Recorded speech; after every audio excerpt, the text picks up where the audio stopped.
All right, so we're diving deep into Cal Newport's deep work today. You're here, so you're probably already someone who really values focus and productivity and who doesn't these days, right? We're going to help you take all that amazing stuff from the book and apply it to your own life. Yeah, deep work is all about that. Harnessing that power of really focused, uninterrupted work, especially in a world like ours, where there are distractions everywhere you look. It does feel like everyone's talking about deep work these days, but what does it even actually mean? Okay, so think about it this way. Some days you're just jumping between emails, messages, just all these little tasks. That's what Newport would call shallow work. Deep work is the exact opposite. It's like you're giving your full attention to one task, something that's really cognitively demanding. Okay, so it's not just about working hard, it's about working smart. But why should we care? What makes deep work such a big deal? Well, when you can actually focus on one thing, you can learn faster, you produce better work, and you just become a much better problem solver overall. That makes total sense, especially when you think about how competitive everything is these days. It's not just about keeping up anymore, it's about excelling. I can definitely see how deep work would give you a huge advantage. Exactly. And the best part is that Newport says that deep work is a skill. You can totally develop it, just like training a muscle. The more you do it, the better you get at focusing for those longer stretches. Oh, that's encouraging because sometimes I feel like my attention span is, well, basically non-existent.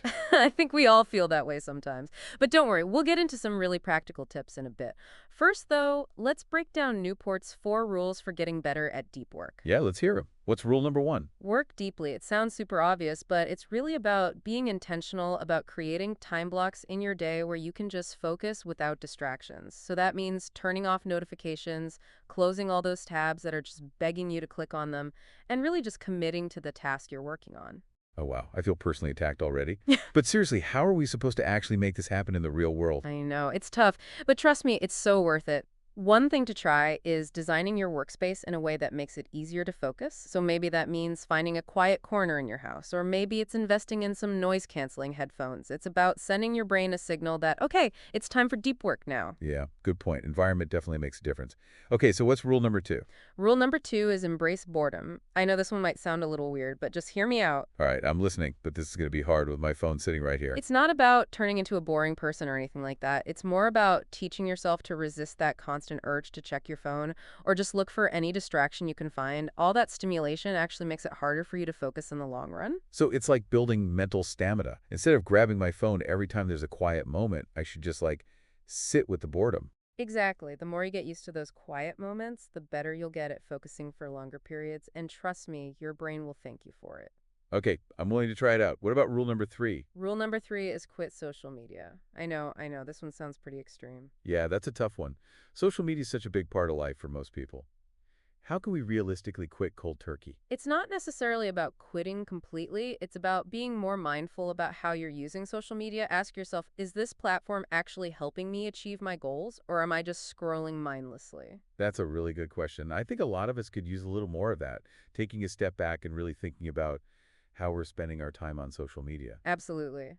It's all about taking control of your attention instead of letting the algorithms control it for you. All right, bring on rule number four. What's the last one? Drain the shallows. This is all about cutting back on the shallow work, those tasks that don't really need a ton of focus. So things like unnecessary meetings, emails that can wait, or any other tasks that you can kind of just knock out quickly. So we should prioritize deep work and then deal with the shallow stuff later. Exactly. And a really helpful strategy is to schedule your deep work sessions first thing in the morning when your energy levels are usually the highest. That makes sense, but I can already hear some of our listeners pushing back on this.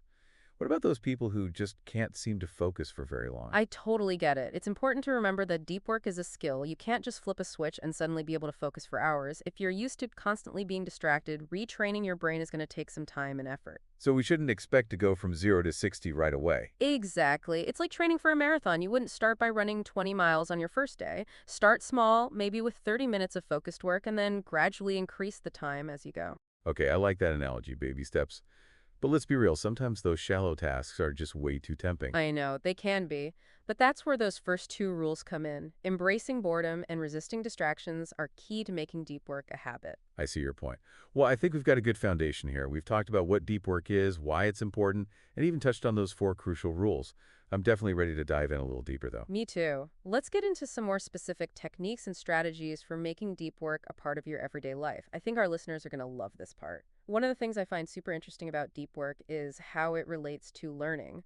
Newport argues that deep work is like essential for really mastering any complex skill or just absorbing information. Oh, that's fascinating. I hadn't really thought about it like that before. Tell me more. Well, think about what happens when you're learning something new. Your brain is literally forming all these new connections, right? And deep work basically creates the perfect environment for those connections to like really solidify. It's kind of like building a strong foundation for everything you learn. So it's not just about passively reading or listening to something. It's about actually engaging with the material, like really digging into it. Exactly. Deep work forces you to grapple with those ideas, ask questions, and connect what you're learning to what you already know. And it's that active processing that helps you understand and remember things so much better. That makes so much sense. It's like the difference between skimming a textbook and actually taking the time to really understand the concepts. Right. And especially these days, with how much information we're bombarded with all the time, being able to focus and absorb that information is more valuable than ever. It's almost like a superpower, being able to cut through all the noise and just really deeply learn something. I love that analogy. It really is like a superpower. It's what sets apart those people who just consume information from those who can actually use it to like create something new, innovate, and make a real impact. So we've talked about how deep work is important for being productive and for learning, but what about those times when we just can't seem to get into that deep work zone? What happens when we hit a wall? Oh, yeah, that happens to everyone. I think one of the biggest things that gets in the way of deep work is just plain old distraction. Our brains are literally wired to look for novelty and stimulation, so it takes a lot of effort to resist that urge. Ugh, it's like my phone has some kind of magnetic pull on me sometimes. Uh-huh, I know what you mean. But willpower alone just isn't enough. We need to have some strategies in place for dealing with those distractions. Okay, so give me some strategies. What can we actually do? One really effective technique is something called scheduled shallow work. It might sound counterintuitive, but sometimes if you actually give yourself permission to do those shallow tasks, it can actually help you focus better when you are doing deep work. So it's like giving yourself a little bit of a distraction break. Exactly. So you might schedule like 30 minutes in the afternoon to check your email and scroll through social media, knowing that you've already had a solid block of deep work earlier in the day. It kind of takes away that feeling of like you're missing out on something. Interesting. It's like having a little reward to look forward to. What are some other good strategies for managing distractions? Another one that's super helpful is the distraction list.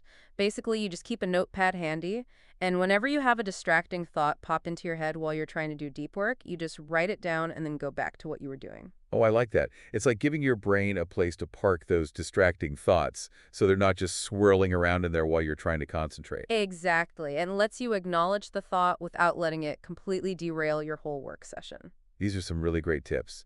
I'm starting to feel a lot more confident about actually using deep work in my own life. That's awesome. And just remember, it's a journey, not a destination. Start small, be patient with yourself, and celebrate all those little wins along the way. Speaking of small wins, I think it would be really helpful to talk about some concrete examples of how people can incorporate deep work into different areas of their life. I mean, deep work isn't just for writers and programmers, right? Oh, absolutely not. Deep work can be used in any field where you need to focus and use your brain power, no matter what you do for a living.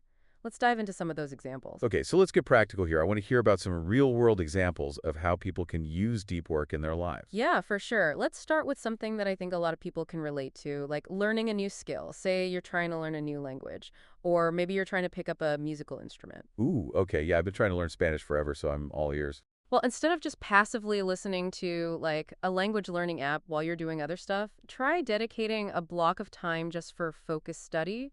Turn off all your distractions, get out your textbook or your notes, and just really immerse yourself in the material. That makes a lot of sense. I'm definitely guilty of trying to multitask while I'm learning, which is probably why my Spanish is still so bad. Yeah, that's a super common trap, but when you use deep work, you're basically telling your brain that this is important, that it deserves your full attention, and that leads to much deeper learning. So it's all about quality over quantity when it comes to studying. Exactly. Now, let's say you're in a more creative field, like writing or design. Deep work can be a total game changer for your creative process.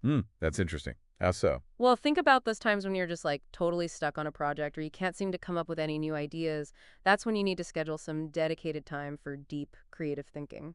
So instead of just sitting at my computer hoping that inspiration will magically strike, I should actually block off time for brainstorming and coming up with ideas. Yep. Create a space where you won't be distracted, maybe put on some music that gets your creative juices flowing, and then just let your mind wander. You might be surprised at what you come up with when you actually give yourself the time and space to think deeply. That's such a good tip. I think sometimes we forget how important it is to just let our minds wander. Now, what about people who aren't necessarily in creative fields? How can they use deep work in their everyday lives? Well, deep work is useful for anyone who needs to focus and solve problems. It doesn't matter what your job is. Think about like a manager who has to make a tough decision. Okay, yeah, I'm picturing a manager with a ton of paperwork and a deadline looming. How does deep work help in that situation? So instead of trying to make this big decision while they're also dealing with a million emails and meetings, they could schedule an hour of uninterrupted time to really review all the information, think about their options, and consider the possible consequences. It's like creating a mental space where they can actually focus on those tough challenges.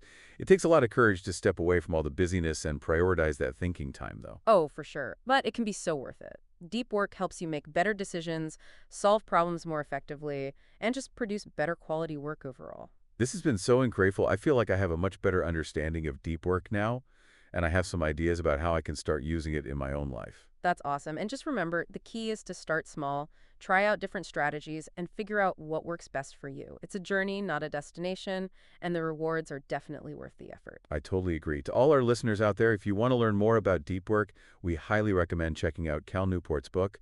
It's full of practical tips and inspiring stories. And remember, even just taking a small step towards incorporating deep work into your life can make a huge difference in your productivity, your creativity, and just your overall well-being. So carve out some time for focused work, get comfortable with those moments of boredom, and see what happens when you embrace the power of deep work. Until next time, happy diving.